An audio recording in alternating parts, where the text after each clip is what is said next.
The rain fell in thin silver lines outside the towering glass windows of the Asheron estate, blurring the city lights into trembling stars, as Daniel Asher stood alone in his study holding a passport he had no intention of using. On paper, he was leaving for a week-long business trip to Switzerland. In reality, he was about to uncover a truth that would shake the foundations of everything he believed about loyalty, family, and love. Billionaire by fortune, orphaned by fate, and exhausted by years of emotional isolation, Daniel had reached a point where money no longer comforted him and success no longer inspired him. What haunted him most was not the pressure of his empire, but the silent distance growing between him and his identical twin brother, David, who had been bedridden since a tragic accident 2 years ago. That night, as thunder whispered in the distance and suspicion tightened around his heart, Daniel decided to pretend to leave, only to secretly stay behind and watch. Before this story unfolds any further, if you believe in kindness, second chances, and the power of human compassion, please take a moment to like this video, share it with someone who needs hope, comment your thoughts, and subscribe to our channel for more emotional stories like this. Daniel had built his empire from ashes. After losing his parents in a plane crash at 17, he and David were sent to separate foster homes. Daniel fought his way through college, business failures, and ruthless investors, while David, softer and more artistic, struggled to find his place. When Daniel finally succeeded, he reunited with his twin and brought him into his mansion, promising that no matter what happened, they would never be separated again. But fate was cruel. A late-night accident on a mountain road left David paralyzed from the waist down and emotionally withdrawn. Once full of laughter and sketches and dreams, he became quiet, distant, and fragile. Doctors said he would never walk again. Therapists said recovery would take years. Daniel hired the best professionals, built private rehabilitation rooms, and surrounded his brother with luxury, yet something essential was missing. David was fading, not physically, but spiritually. That was when Maria entered their lives. Maria was hired as a maid, but she was nothing like the others. She was quiet, respectful, and carried a calm strength that felt rare in a world obsessed with speed and money. She was in her late 20s, a widow who had lost her husband in a construction accident, and she worked tirelessly to support her younger sister's education. Daniel barely noticed her at first. To him, she was just another employee. But over time, he began to see small things. She always greeted David with a warm smile. She arranged his room with fresh flowers from the garden. She spoke gently to him, even when he said nothing in return. Slowly, David began responding. He ate more. He stayed awake longer. He started drawing again. Daniel noticed these changes, but instead of feeling relieved, he felt uneasy. He wondered if Maria was growing too close. In the corporate world, Daniel had learned one hard lesson: trust no one completely. He had been betrayed by partners, friends, and even family members. When he saw David laughing softly with Maria in the garden one afternoon, something twisted inside him. Was she manipulating his brother? Was she using his vulnerability to get close to wealth and power? Or worse, was she planning something dangerous? The doubts grew like shadows. So Daniel created a plan. He announced that he was leaving for Switzerland to finalize an international merger. He made sure the staff saw him pack. He kissed David's forehead before leaving and told him he would be back in a week. His private jet even took off publicly from the estate's runway. But it landed quietly at a nearby private hangar an hour later. From there, Daniel returned secretly and moved into a hidden security suite inside the mansion, watching through cameras and corridors, determined to uncover the truth. The first day passed quietly. Maria cleaned, cooked, and checked on David as usual.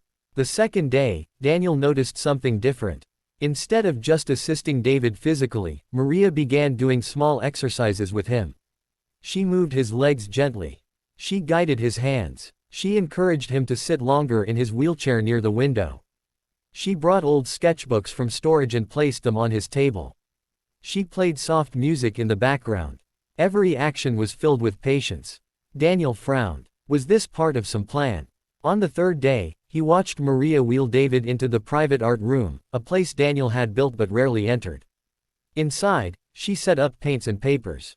She helped David hold a brush. His hands shook. Paint splattered. He grew frustrated. At one point, he dropped the brush and stared at the floor. Maria didn't leave. She knelt beside him, picked up the brush, and placed it back in his hand. She waited. She smiled. She stayed. Hours passed. David finally completed a simple painting of two boys holding hands under a tree. Daniel felt a strange pressure in his chest.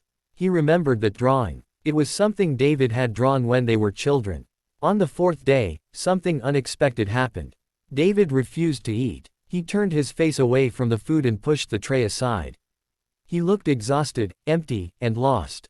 Daniel watched anxiously from the cameras, expecting Maria to call a doctor or a nurse. Instead, she did something unusual. She brought out an old photo album. It was filled with pictures of Daniel and David as children, teenagers, young adults. She sat beside David and slowly turned the pages. She pointed at their smiling faces, their messy hair, their scraped knees, their graduation photos. She gently reminded him, through gestures and expressions, of who he was before the accident. She reminded him that he was loved, that he mattered, that he was not broken. David began to cry, silently. His shoulders shook. Maria held his hand. Daniel, watching from the darkened room, felt tears rise to his own eyes. He had never done that. He had bought David machines, doctors, and therapies.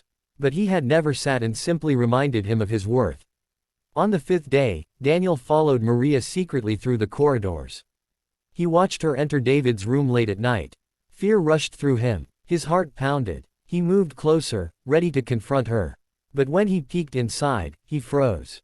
Maria was sitting on the floor beside David's bed, holding his hand while he slept. A notebook lay open beside her. It was filled with notes, schedules, and plans. Rehabilitation routines, motivational quotes, small goals, encouraging reminders. She had written down every doctor's instruction, every therapy suggestion, every emotional trigger, every sign of depression. She had studied his condition in detail. She was building a recovery plan. On her own, without pay, without recognition, without expectation. Daniel felt something inside him break. He realized that while he had been busy conquering markets and securing deals, this woman had been quietly saving his brother's soul. On the sixth day, David stood. Not fully, not perfectly, but he stood. With Maria supporting him, trembling, sweating, struggling, he managed to rise from his wheelchair and take 2 small steps toward the window. 2 steps, 2 miracles. Daniel collapsed into a chair, overwhelmed. That night, he couldn't hide anymore.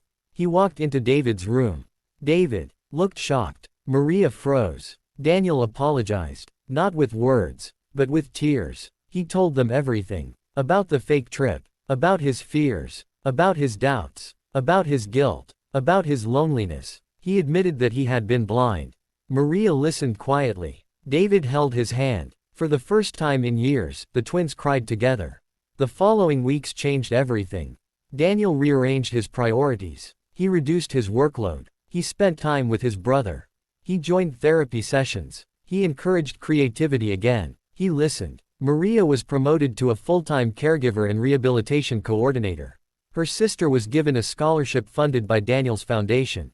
But more than that, she became family. David continued improving. Slowly, painfully, bravely. He learned to walk with support.